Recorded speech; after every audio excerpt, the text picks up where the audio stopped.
High, আমার নাম ময়ূরী। আমি সুইডেনে ইন্টারন্যাশনাল স্টুডেন্ট মাস্টার্স করছি। আজকে বলবো সুইডেনের আমার জন্য কালচারাল শক নাম্বার 1 সিস্টেমবোলাগেট। মানে এটা হচ্ছে এদেশেরই আর কি ঢুকু ঢুকু কেনার দোকান। আর এটা কিন্তু একটা সরকারি অফিসও বটে, কারণ সরকারি এদেশের দায়িত্ব নিয়ে মদটা বিক্রি করে। আর সরকারি অফিস বলতে আমরা কি বুঝি? 8টা 5টার ডিউটি হবে, শনিবার হাফ ডে হবে, রবিবার বন্ধ হবে, মানে ছুটি।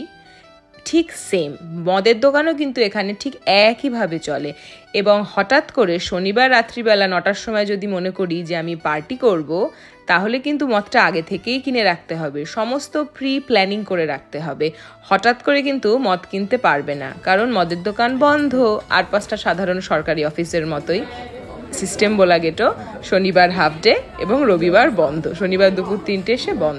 আজকের মতো এইটুকুই। খুব শিগগিরই দেখা হবে নতুন ভিডিও নিয়ে। Bye bye.